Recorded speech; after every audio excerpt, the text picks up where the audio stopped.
Hello everyone, आज का जो हमारा टॉपिक होने वाला that is the hollow men by T S. Eliot's. अब टी.एस. इलियट्स की जो हॉलो मैन है is one of the most important modern poems है इन द इंग्लिश लिटरेचर.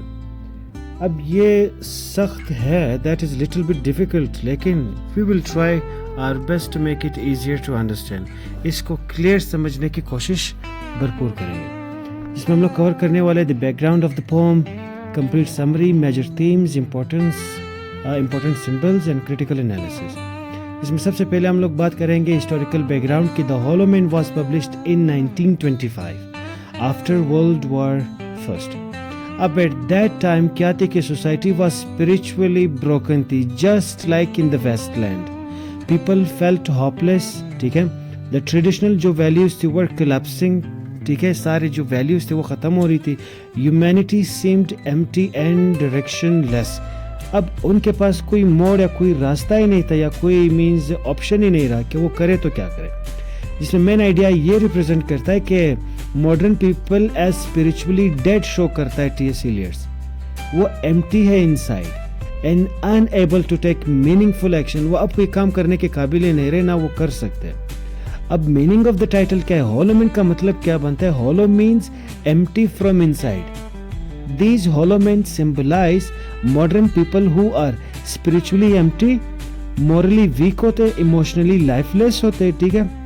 वो बजाते हुए मीन्स बजायरन तो नजर आते हैं कि दे आर लिविंग पीपल, लेकिन वो अंदर से मीन्स डेड है, अनएबल टू एक्ट. वो काम कर ही नहीं सकते. फोकस, जिसमें सबसे फेमस लाइन ये कहती है कि we are the hollow man and we are the stuff man. Hollow man ये कि हम लोग खाली है, स्टफ्ड मीन हम लोग आर्टिफिशियल है, मीन जिस तरह से हम लोग जो प्रिटेंड करते हैं हम लोग दरअसल वो है नहीं. पीपल अपीयर अलाइव आउटवर्डली, लेकिन वो इनवर्डली दे आर एम्प्टी, ठीक है. अब इसकी समरी क्या कहती है कि the poem describes a group of the spiritually dead people who exist in fear. खौफ में जिंदगी जीते, वीकनेस में जीते, एंड पैरालाइसिस में. किस तरह से? अब ये लोग कैन नॉट चेंज, ये चेंज नहीं हो सकते, ना ही ये लोग कोई काम कर सकते. They can not act and can not achieve salvation, निजात भी नहीं पा सकते because of faith loss. Live in a meaningless world. कहाँ रहते हैं? और एक मीनिंगलेस दुनिया में रहते हैं, ठीक है. जिस तरह से कुरान मजीद की कहायत है कि वमल हयात दुनिया इल्ला मताउल गुरूर, की दुनिया की जिंदगी सिवाय धोखे के और कुछ भी नहीं. तो दरअसल टी.एस. इलियट्स भी ये बात समझाना चाह रहा है. फाइनल मैसेज इसकी ये कि मॉडर्न जो सिविलाइजेशन है is trapped between life and death. वो जिंदगी और मौत के बीच में इतने कंफ्यूज हो चुके हैं, अब वो मूव नहीं कर रहे, ना आगे जा रहे, और पीछे तो वो लोग है ऑलरेडी. अब सेक्शन जो है ये समझदारी से आप लोगों ने समझना है कि होलो आइडेंटिटी क्या है. The speaker describes themselves as empty, weak and powerless. इनके बारे में वो ये कहता है कि वो खाली है, वीक एंड पावरलेस है. की पॉइंट के मॉडर्न ह्यूमैनिटी जो हमारे पास है हैज़ लॉस्ट ट्रू पर्पस. इनके पास अब कोई मकसद है ही नहीं ऑफ डूइंग एनीथिंग.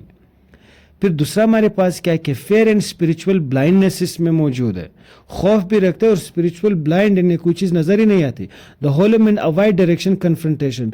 वो सच का सामना ही नहीं कर सकते. जिसमें इन्होंने ये कहा कि आइज, अब यहाँ पे एक है थाई फेयर फेसिंग रियलिटी और डिवाइन जजमेंट.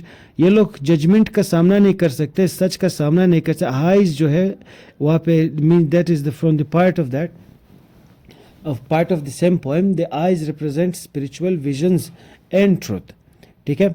और इसमें जो हमारे पास है फिर थर्ड जो बात हमें याद रखनी वो द डेड लैंड है.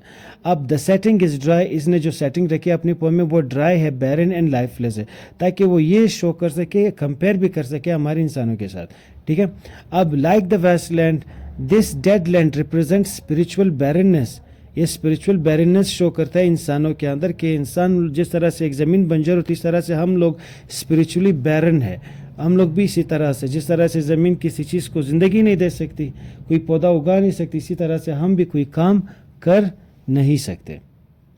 अब पैरालिसिस ऑफ द एक्शन क्या है? The hollow man are trapped between desire and action. वो ख्वाहिश और काम के दरमियान में फंस चुके हैं. ख्वाहिश रखते हैं लेकिन काम नहीं कर सकते. जिसकी फेमस लाइंस हमारे पास है कि between the idea and the reality, between the motion and the act falls the shadow. हमारी मिसाल उसने शैडो की दी है कि वो रियलिटी और आइडिया के दरमियान में रहती है, یا تو موشن اور ایکٹ کے درمیان میں رہتی ہے. دراصل اس نے ہی کمر توڑ دی ہے شیڈو کی. ہماری مثال ایک شیڈو کی، جس طرح سے ایک شیڈو یوزلیس ہے، کام نہیں کر سکتی، اس طرح سے ہم یوزلیس ہے. پیپل تھنک بٹ دے کی ناٹ ایکٹ. بس یہ یاد رکھیں. کی پوائنٹ اس کی کیا ہے کہ ماڈرن ہیومنز جو ہے suffer from the indecisions and weakness. ان چیزوں سے تو وہ ڈرتے ہیں. اب اس کی جو اینڈ ہے اور پانچواں ہمارے پاس اینڈ آف سویلائزیشن ہے، جس میں یہ بولا گیا ہے کہ this is the way the world ends not with a bang but a whimper. کہ دنیا جب ختم ہوگی so it doesn't need a kind of a devastations اور ایک بہت بڑی تباہی. یہ آہستہ آہستہ خود بخود ختم ہو جائے گی. The world will not in dramatically, کوئی اس طرح کی کوئی وہ نہیں ہوگی، but quietly through spiritual decay and weakness آہستہ کمزور ہوتی جائے گی اور ختم ہوتی جائے گی. میجر تھیمز ہمارے پاس اس کی اسپرچول ایمٹینس ہے، فیلئر آف دی ایکشن ہے کہ انسان کوئی کام نہیں کر سکتا، مورل ویکنیس ہے، سوسائٹی لیکس کریج، اس میں کریج نام کی کوئی چیز نہیں ہے، خوف ہے اور ڈسپیئر ہے، مایوسی ہے، humanity is trapped in anxiety, اتنے انگزائٹی میں ہے کہ وہ کوئی کام کر نہیں سکتے. اور جو سویلائزیشن ہے دیٹ ہیز بین کولیپسڈ. ٹھیک ہے، ماڈرن سوسائٹی جو گریجولی اپنی تباہی کی طرف جا رہی ہے. اور اس میں امپورٹنٹ سمبل یاد رکھنے کہ ہولو مین کا مطلب کیا ہے کہ ایمٹی ہیومینٹی، اور اسٹفڈ مین کا مطلب یہ ہے کہ ایسے لوگ جو باہر سے زندہ نظر آتے ہیں لیکن اندر سے وہ خالی ہے.